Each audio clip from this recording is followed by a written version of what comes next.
Assalamualaikum dan selamat sejahtera kepada semua pendengar. Hari ini kita berbesar hati untuk bersama-sama dengan Kaunselor Pendidikan Daerah Sektor Psikologi dan Kaunseling Pejabat Pendidikan Daerah Marang iaitu Puan Rozila binti Syafiee. Terima kasih Puan kerana sudi meluangkan masa bersama-sama kami. Topik perbincangan kita pada hari ini sangat menarik iaitu work-life balance. Untuk tidak melengahkan masa, kita sedia maklum, kebajikan guru terkandung dalam salah satu daripada 7 teras utama Kementerian Pendidikan Malaysia seperti yang telah difokuskan oleh Yang Berhormat Menteri Pendidikan. Bagaimana kita melihat aspek kebajikan guru ini dalam konsep psikologi dan kaunseling? Terima kasih diucapkan kepada Puan Chuhairah binti Muhammad Sani.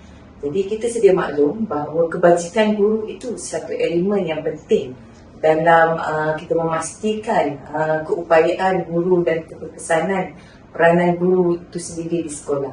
Dalam konteks psikologi dan kaunseling, kita melihat kebajikan guru itu daripada 3 aspek, iaitu aspek efektif yang lebih kepada emosi guru. Kemudian kita melihat juga aspek kognitif guru dan juga aspek behavior guru itu sendiri.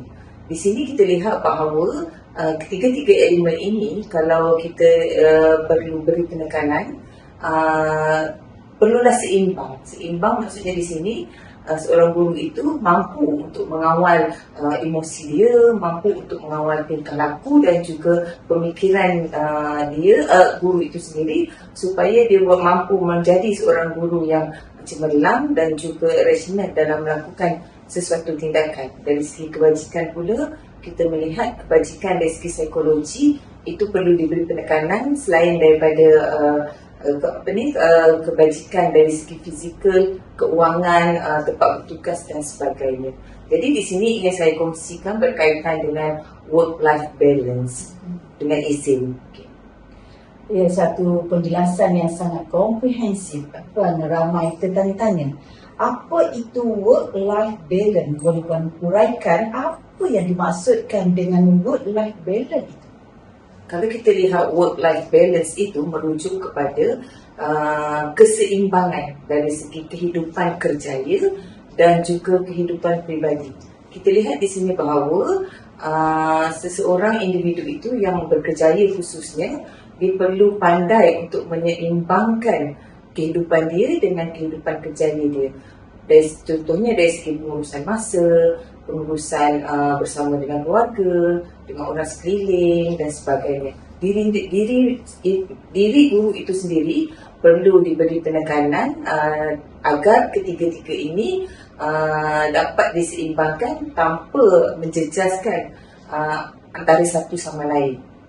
Ya, kalau kita lihat senario kehidupan sekarang ni, kebanyakan guru adalah daripada golongan wanita yang juga mempunyai tanggungjawab yang lain.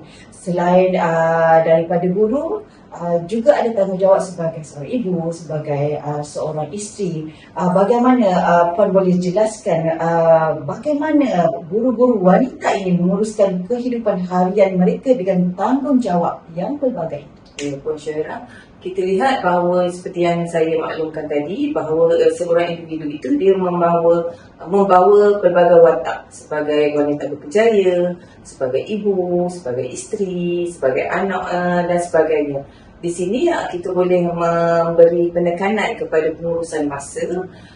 Kalau kita dalam sehari itu kita ada 24 jam, mungkin kita boleh bagikan kepada 3, iaitu kepada diri sendiri, kepada keluarga dan kepada kerjaya. Kalau 24 jam itu jika dibahagikan kepada 3 yang seperti yang saya sebutkan tadi, seolah-olah 8 jam untuk diri sendiri, 8 jam untuk keluarga atau orang sekeliling kita dan juga 8 jam untuk kerjaya kita. Di mana fokus kepada 3 ini perlu individu itu sendiri ataupun guru atau wanita yang berkerjaya di luar sana, maknanya pandai untuk menilai dan membahagikan masa tersebut agar kita tidak terlalu memfokuskan kepada kerja sehingga mengabaikan tanggungjawab di rumah misalnya, ataupun kita lebih kepada keluarga sehingga terabai kerja. Jadi ketiga-tiga elemen ini Harusnya kita sebagai individu yang membawa banyak watak ataupun memakai banyak kasut, kita pandai mengagih-agihkan masa tu supaya kita sendiri dalam keadaan yang terkawal, kita mampu untuk menjadi seorang pekerja yang hebat, mampu menjadi seorang isteri yang terbaik, dan juga mampu memberikan memberikan perhatian kepada keluarga dengan cara yang lebih efektif lah. Akhir sekali Puan, apa saranan Puan kepada warga kita di luar sana supaya work-life balance ini sentiasa terjaga? Jadi di kesempatan ini saya menyarankan agar guru-guru dan juga AKP di luar sana perlulah pandai untuk mengatur hidup dari segi pengurusan masa, dari segi aktiviti. Perlu ada masa rehat yang cukup, perlu ada masa bersama keluarga, perlu melaksanakan tugas dan amanah yang telah diberikan dengan cara yang terbaik.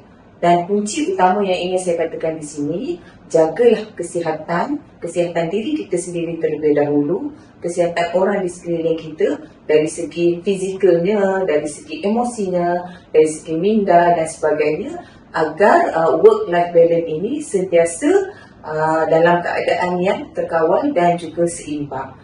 Selain daripada itu, kita juga perlu memastikan bahawa sekiranya kita dalam keadaan yang terlalu letih ataupun kita dalam keadaan yang emosi yang tidak stabil, kita tahu bagaimana dan masa bila kita perlu berehat agar apa yang kita berikan tidak menjejaskan kesihatan kita, dan juga kita mampu untuk memberi sumbangan dan juga bantuan kepada orang-orang yang menjadi tanggungjawab itu.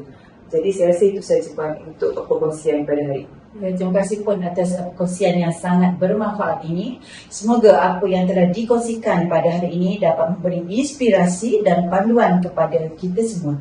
Moga bertemu lagi dalam podcast seterusnya. Sekian, terima kasih. Terima kasih.